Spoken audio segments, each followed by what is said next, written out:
गुड़गुड़ी नाम का शहर था। शहर में रहता था शरद। शरद पॉपकॉर्न बेचकर अपना घर चलाता था। शरद की बीवी घर संभालती थी और उसका बेटा गोलू तीसरी कक्षा में पढ़ता था। एक दिन शरद पॉपकॉर्न बेच रहा था, तभी एक साधु बाबा शरद के पास आए। शरद ने प्रणाम किया और साधु बाबा ने आशीर्वाद देकर शरद से पूछा, बेटा ये क्या बेच रहे हो? बाबा पॉपकॉर्न है, ये लीजिए, आप भी खाइए। शरद ने कागज के कोन में पॉपकॉर्न डालकर दिए। बाबा पॉपकॉर्न खाने लगे तो उन्हें बड़ा मजा आया और बाबा खुश हो गए। बड़ी हल्की फुल्की और स्वादिष्ट चीज है, कैसे बनाते हो इसे? मक्के के दाने भट्टी में गर्म करता हूँ, वो दाने फटकर पॉपकॉर्न बन जाते हैं, फिर मिर्च मसाला डालकर बेचता हूँ। क्या कह रहे हो? मक्के का दाना तो मेरे पास भी है। बाबा ने जेब से एक मक्के का दाना निकाला और शरद को दिया। मैं आपको इस दाने का पॉपकॉर्न बनाकर दिखाता हूँ। नहीं बेटा, ये मामूली मक्के का दाना नहीं है, दिव्य दाना है। जब जरूरत महसूस करोगे तब उपयोग में लाना, चलता हूँ। ऐसा कहकर साधु बाबा निकल गए और शरद ने मक्के का दाना जेब में डाल लिया। देर रात तक शरद पॉपकॉर्न बेचता रहा और फिर 11 बजे घर लौट आया। घर आते ही शरद ने देखा कि उसका बेटा गोलू रो रहा था। शरद ने बीवी से पूछा तो बीवी बोली, कल इसके स्कूल की ट्रिप जा रही है, ये भी जाना चाहता है। मैंने मना कर दिया, इसीलिए रो रहा है। कितनी फीस है ट्रिप की? 10,000। सुनते ही शरद के होश उड़ गए। बाप रे बाप, 10,000 बहुत ज्यादा है बेटा, अभी रहने दो, बड़ा हो जाएगा तो भेजेंगे। यह सुनते ही गोलू गुस्सा हो गया। आप हमेशा यही कहते हो पापा, पता है मेरे सारे दोस्त पैराशूट में बैठने वाले हैं, मैं भी पैराशूट में बैठकर उड़ना चाहता हूँ। ऐसा कहकर गोलू रोते हुए अंदर चला गया और शरद परेशान हो गया। खाना खाकर शरद सो तो गया, लेकिन रात भर उसे नींद नहीं आई। गोलू को रुलाकर वह भी दुखी था। अचानक उसे बाबा वाला मक्के का दाना याद आ गया। बाबा ने कहा था जरूरत हो तो दाना काम आएगा। दिव्य दाना है, मुझे गोलू को खुश करना है। देखता हूँ दिव्य दाना मेरी क्या मदद करता है। शरद ने बाहर आकर पॉपकॉर्न की भट्टी सुलगाई और मक्के का दाना गरम भट्टी में डाल दिया। देखते देखते दाना फटने लगा और दाने से एक पॉपकॉर्न तैयार हुआ जो आकार में बहुत बड़ा था।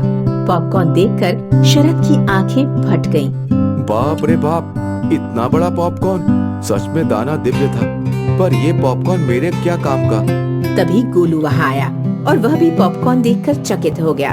शरद ने उसे साधु बाबा वाली सारी कहानी सुनाई और पूछने लगा, क्या इस पॉपकॉर्न को बेचकर तुम्हारा पैराशूट आ जाएगा? पापा आप बहुत भोले हो, पैराशूट क्रिकेट बैट की तरह सस्ता नहीं होता। आप जिंदगी भर पॉपकॉर्न बेचोगे तो भी पैराशूट नहीं खरीद पाओगे। पता है वो हवा में उड़ता है। गोलू की बात सुनकर शरद बोला, ये पॉपकॉर्न भी तो हवा में उड़ सकता है। शरद की बात सुनते ही गोलू एकदम उत्साहित हो गया। वाह पापा, क्या आइडिया दिया है आपने। क्यों ना हम इस पॉपकॉर्न को ही पैराशूट बना दें। लेकिन कैसे? आप रस्सी लेकर आओ। शरद अंदर से रस्सी लेकर आया और गोलू ने पॉपकॉर्न को अच्छी तरह रस्सी से बांध दिया। देखते देखते सुबह हो गई और गोलू बोला, हाँ पैराशूट तो बन गया। चलिए पापा, अब किसी ऊंचे टावर पर चढ़कर छलांग लगाते हैं। यह सुनकर शरद डर गया। हम जमीन पर गिर गए तो? पापा डरो नहीं, मैं हूँ ना।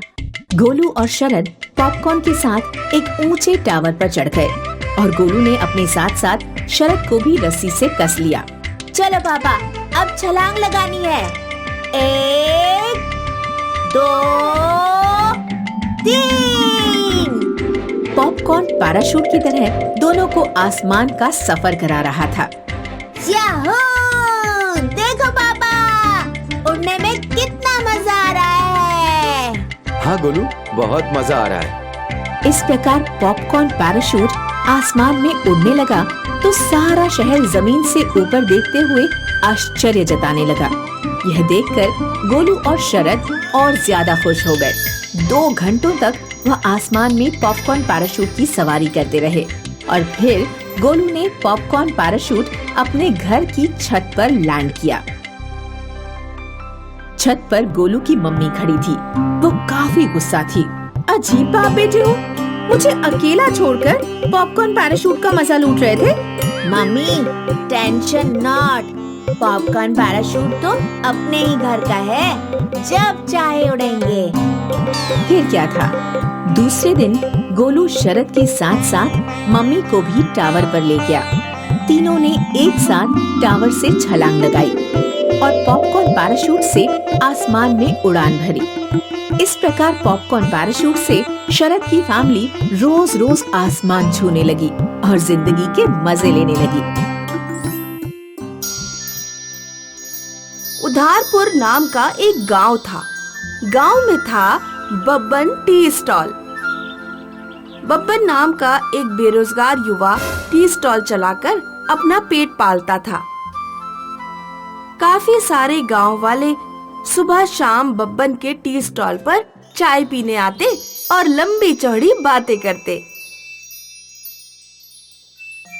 वो अपना भीखू। हाँ भीखू, उसका क्या? चिल्लमबाजी के लिए 8 रुपए मांग रहा था। मैंने कहा 8 रुपए नहीं 10 ले ले। तभी बब्बन रजिस्टर में हिसाब देखकर बोला, शिवा भाई, तुम्हारे खाते में 1000 रुपए हो गए हैं, कब दे रहे हो? दे दूंगा सब एक साथ, आज का बिल उसमें जोड़ देना। पैसे कहाँ भागे जा रहे हैं? ऐसा कहकर शिवा करीम चाय के खाली कप बब्बन के सामने रखकर चले गए और बब्बन खाली कप देखता रहा। चाय के पैसे किसी ने नहीं दिए थे। सारा हिसाब डायरी में दर्ज था और बब्बन का गल्ला बिल्कुल खाली था। बब्बन ने खाते बुक और उधारी से तंग आकर सरपंच से शिकायत की। चचा, नौकरी नहीं मिली तो चाय का स्टॉल खोला। स्टॉल देखकर मेरा रिश्ता भी पक्का हो गया था, लेकिन लड़की के भाई ने खाता बुक देखकर रिश्ता तोड़ दिया। लोग पैसे नहीं देते, मैं कैसे जीऊं चाचा? सरपंच ने खाता बुक देखकर उन सारे लोगों को पंचायत में बुलाया जिनसे बब्बन को पैसे लेने थे। मूर्ति तुम्हारे 2000 रुपए, किशन तुम्हारे 1500, मल्हारी और शिवा तुम्हारे 2200 और भी कई लोगों के काफी सारे पैसे बनते हैं, कब दे रहे हो? सरपंच की बात सुनकर उधार नारायण सरपंच से कहने लगा, सरपंच, आप तो जानते हो बारिश लेट हुई है, उसमें फसल लेट तो पैसा कहाँ से आएगा? जैसे ही आएगा सब एक साथ दे देंगे, साथ थोड़ी ना ले जाना है। ये सुनकर बब्बन गुस्से में बोला, दिवाली में बाइक खरीदने को, बेवड़ापंती करने को पैसा है और चाय को पैसा नहीं। सरपंच, हमने अपने हालात बता दिए, इससे आगे हम कुछ नहीं कह सकते। बब्बन, चिंता ना करो, गांव ही के लोग हैं, दे देंगे। परेशान बब्बन घर आकर सोचने लगा, सोचा था सरपंच के जरिए पैसा वसूल लूंगा, पर सरपंच भी उधार नारायणों का नारायण निकला। अब मैं क्या करूं? तभी बब्बन को बचपन के दोस्त गोटिया का कॉल आया। गोटिया शहर की कांच फैक्ट्री में काम करता था। हाँ गोटिया, बोल। मैं कल गांव आ रहा हूँ, तुम्हारे लिए क्या लाऊं? चाय के कप लाऊं?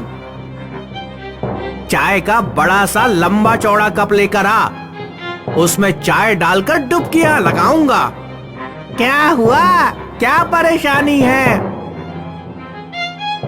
बब्बन ने अपनी सारी कहानी गोटिया को सुनाई तो गोटिया बोला, डोंट वरी, मैं गांव आकर सब कुछ ठीक कर दूंगा।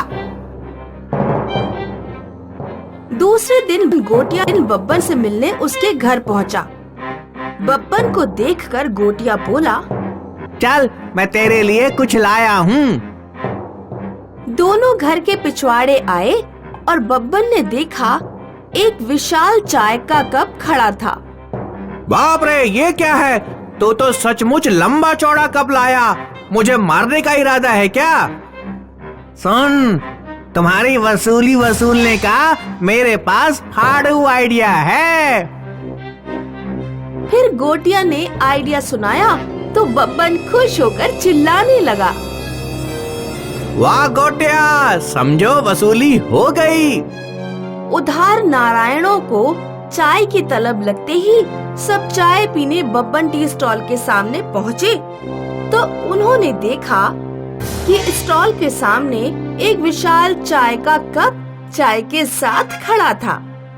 कप के सामने एक ऊंची सीढ़ी रखी थी और बब्बन गोटिया के साथ भीड़ को कंट्रोल कर रहा था। उधार नारायणों को देखकर गोटिया बोला, ये चाय से भरा विशाल कप जो कभी खाली करेगा उसके पैसे माफ, उसका खाता क्लियर कर दिया जाएगा। ये सुनकर उधार नारायण चिल्लाकर बोले, मैं करूंगा कप खाली। नहीं, मैं करूंगा। इस प्रकार शोर शराबा शुरू हुआ तो गोटिया बोला, अरे ठहरो, इतनी भी जल्दी क्या है, तुम सब मिलकर इसे खाली करो, लेकिन एक शर्त है। कैसी शर्त? अगर कप खाली नहीं हुआ तो जितनी वसूली बाकी है उससे डबल पैसे तुम्हें बब्बन को देने होंगे। मंजूर है। फिर क्या था, उधार नारायणों को एक लंबी स्ट्रॉ दी गई और सारे उधार नारायण सीढ़ी के जरिए कप के मुंह पर चढ़ गए और गरम चाय में स्ट्रॉ डालकर खींचने लगे। पहले तो उन्हें मजा आया, लेकिन बाद में सब परेशान हो गए। चाय का कप खाली ही नहीं हो रहा था और चाय पीने की उनकी लिमिट ने भी जवाब दे दिया था। चाय पेट भर के पीने से एसिडिटी खलबल मचाने लगी। उधार नारायण उल्टियां करते हुए सीढ़ी से नीचे उतरे और सर झुकाकर उनके सामने खड़े हुए। कब जैसा का तैसा था। देखा, तुम सब लोग इकट्ठा होकर भी एक साथ कप खाली नहीं कर पाए और सारी उधारी एक साथ चुकाने की बात करते हो। इस कप की तरह तुम्हारी उधारी एक साथ नहीं चुका पाओगे। अरे जैसे तुम्हें थोड़ी थोड़ी चाय चाहिए, वैसे ही मुझे जीने के लिए थोड़े थोड़े पैसे चाहिए। एक साथ पैसे लेकर मैं क्या करूँगा? मुझे तुमसे डबल पैसे नहीं चाहिए। बस कृपा करके मेरे जितने बनते हैं उतने दे दो। ये सुनकर सारे उधार नारायण पैसे निकालकर बब्बन के हाथों में थमाने लगे और शर्म के मारे सिर नीचे झुकाकर कल्टी मारने लगे। इस प्रकार गोटिया के सूझबूझ और विशाल चाय के कप से बब्बन की सारी वसूली वसूल हो गई।